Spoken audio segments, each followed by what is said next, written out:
आज की कहानी है बहू और बेटी समान।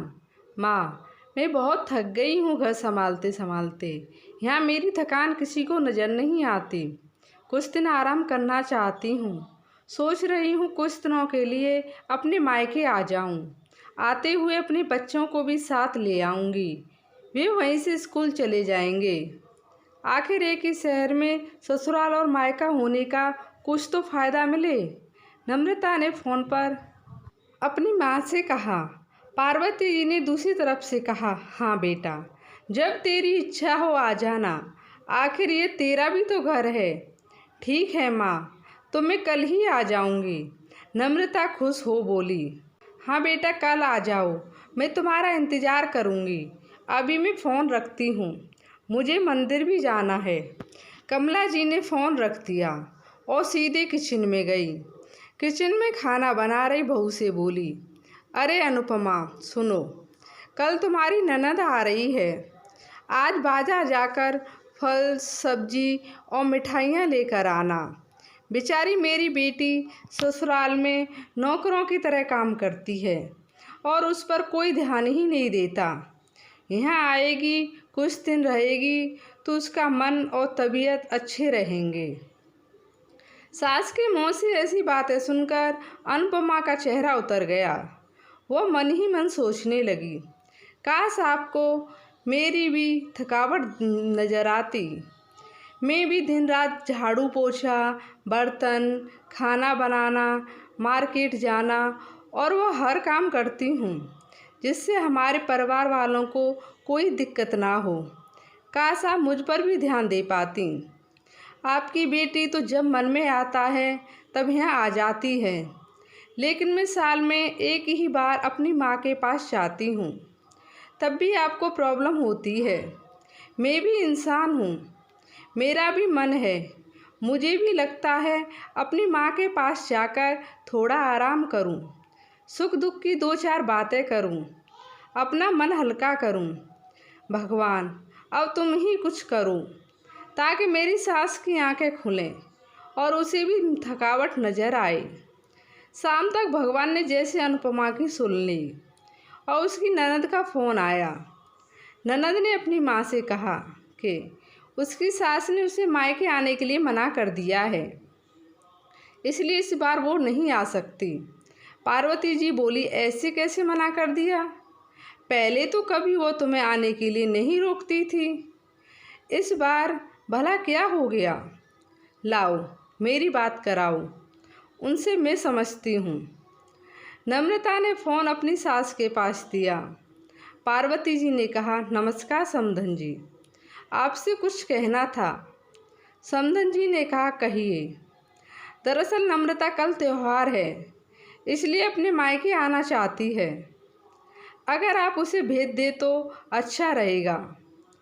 नम्रता की सास ने कहा, देखिए समधन जी, आपकी बेटी मायके जाकर रहे, इस बात के लिए हमने उसे कभी नहीं रोका और इस बात से हमें कोई प्रॉब्लम है भी नहीं। कुछ दिन पहले मैं अपने रिश्तेदार की शादी में गई थी। वहाँ आपकी बहू अनुपमा की माताजी से मिलने का मौका मिला। उनसे गपशप करने के दौरान उनकी बातों से पता चला कि अनुपमा को साल में एक ही बार अपने मायके जाने को मिलता है और वो भी बहुत कम समय के लिए। मुझे लगता है आपको पहले अनुपमा को उसके मायके भेज देना चाहिए और वो जब मायके होकर आ जाएगी तो मैं नम्रता को आपके पास भेज दूँगी। एक बहुत ज़रूरी बात जो मुझे लगता है आपको समझ लेनी चाहिए कि आपको अपनी बहू को भी बेटी की तरह या बेटी से भी ज़्यादा प्यार देना चाहिए। उसे भी मायके जाने की इच्छा होती होगी। हो सकता है नम्रता के वहाँ आने से उसकी आवभगत करने के लिए आप उसे उसके मायके नहीं भेजती होंगी, या फिर वो आपसे कुछ कहने से अभी डरती हो।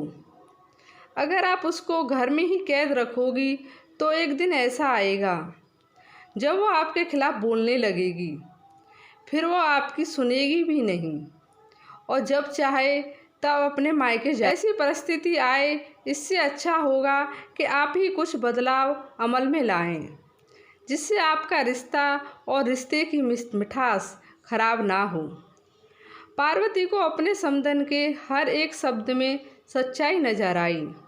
उन्होंने महसूस किया, उन्होंने अपनी बेटी के प्यार में अंधे होकर कभी भी अपनी बहू के मन का विचार नहीं किया। उन्होंने हमेशा ही अपनी बेटी को अपनी बहू से ऊपर रखा। दूसरी तरफ नम्रता भी अपनी भाभी के बारे में हो रही इस बातचीत को सुन रही थी। उसने भी यह रियलाइज किया कि वो कभी भी अपनी भाभी के साथ ठीक से बात नहीं करती, और जब वो अपने मायके जाती है तो भाभी थोड़ी उदास रहती है। पार्वती जी ने अपनी बहू को बुलाया और उसे कहा कि अनुपमा, कुछ दिनों के लिए नम्रता नहीं आने वाली है, इसलिए पहले तुम अपने मायके होकर आओ। यह सुनते ही अनुपमा का चेहरा खिल गया, क्योंकि यह पहली बार था जब उसकी सास ने सामने से उसे अपने मायके जाने के लिए कहा था।